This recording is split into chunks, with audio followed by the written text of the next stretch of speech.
नमस्कार, मैं संदेश नेमा और आप देख रहे हैं खबर समय जगत। आइए नजर डालते हैं आज की ताजा तरीन खबरों पर। कांग्रेस ने मध्य प्रदेश में संगठन को नए सिरे से सशक्त और संगठित करने के लिए संगठन सृजन अभियान की शुरुआत की है, जो अखिल भारतीय कांग्रेस कमेटी के पूर्व अध्यक्ष राहुल गांधी की गुजरात मॉडल पर आधारित एक दूरदर्शी पहल है। इस अभियान का उद्देश्य पार्टी के जमीनी कार्यकर्ताओं को पहचान और जिम्मेदारी देकर संगठन को फिर से जीवंत करना है। राहुल गांधी की मंशा के तहत प्रदेश भर में जिला प्रभारी नियुक्त किए गए हैं, जो 10 जून से 30 जून तक लगातार जिलों का दौरा कर रहे हैं। इन दौरों के दौरान प्रभारी कार्यकर्ताओं, ब्लॉक अध्यक्षों, मोर्चा संगठनों, प्रकोष्ठों, विभागीय पदाधिकारियों से सीधे संवाद कर रहे हैं। उनकी रिपोर्ट के आधार पर जमीनी कार्यकर्ताओं को संगठन में महत्वपूर्ण जिम्मेदारियां दी जाएंगी।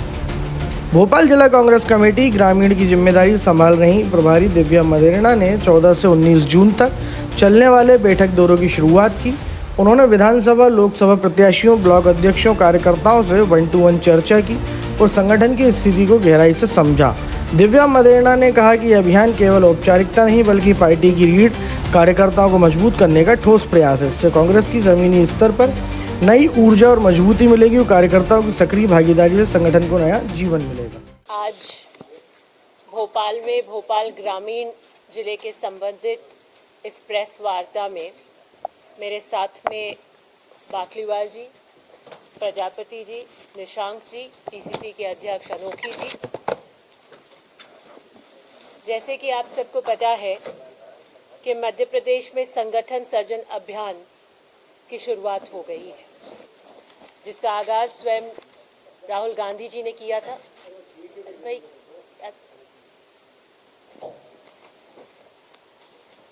गुजरात से इस पायलट प्रोजेक्ट की शुरुआत हुई है और वह संकल्प जो राहुल गांधी जी ने लिया है वह अब मध्य प्रदेश की धरती पर पहुंच चुका है और उसका आगाज हो चुका है। ये केवल एक आयोजन नहीं है, एक अभियान नहीं है, एक आंदोलन की शुरुआत है, एक संकल्प है और सिर्फ संगठन का विस्तार नहीं है, एक विचारधारा का पुनर्स्थापन का आह्वान है। यह अभियान दिलों को जोड़ने का अभियान है, जड़ों से जुड़ने का अभियान है और उस लोक शक्ति को संगठित करने का अभियान है जिसे पिछले एक दशक में बुरी तरीके से दबाने का हर प्रयास भाजपा ने किया है। संगठन सर्जन अभियान क्यों जरूरी है? पिछले कुछ वर्षों से सत्ता की राजनीति ने नफरत को संगठित करने का काम किया है, संस्थाओं को खोखला किया है, जनता को भूख, बेरोजगारी और महंगाई के सामने बेबस कर दिया है।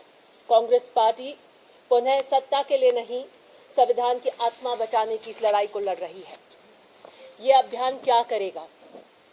ब्लॉक से लेकर बूथ तक संगठन को जीवंत करेगा। युवा, महिला, दलित, आदिवासी, किसान, हर वर्ग को संगठन से जोड़ेगा। हर गांव, हर मोहल्ले में हर किसान, आम आदिवासी, अंतिम छोर पे बैठे व्यक्ति के विचार की मशाल को जलाएगा। आंतरिक लोकतंत्र को मजबूत करेगा, जिसमें कार्यकर्ता का सिर झुका हुआ नहीं बल्कि सीना तान कर नेतृत्व करेगा। और सबसे महत्वपूर्ण, यह अभियान कांग्रेस केवल चुनावी दल का नहीं, एक जन आंदोलन बनेगा, इसकी हमें पूर्ण आशा है। मध्य प्रदेश की भूमिका में मध्य प्रदेश सिर्फ भौगोलिक हृदय नहीं है, राजनीतिक आत्मा इस देश की भी है। ये वही प्रदेश है जहाँ टाटिया भील की गूंज है, झाबुआ के संघर्ष की गाथा है। यहाँ कांग्रेस का हर कार्यकर्ता जन जागरण की क्रांति के बदलने के लिए तैयार है। राहुल गांधी जी का एक स्पष्ट संदेश है, अगर संगठन मजबूत है तो आवाज बुलंद होगी, अगर कार्यकर्ता जगा है तो लोकतंत्र कभी नहीं डगमगाएगा। और हम इसी विचारधारा की लड़ाई लड़ रहे हैं। जहां भाजपा ध्रुवीकरण का ताना बाना बुन रही है, कांग्रेस समावेश का मंच सजा रही है। ऐसी और रोचक खबरों के लिए जुड़े रहिए खबर समय जगत के साथ। नमस्कार।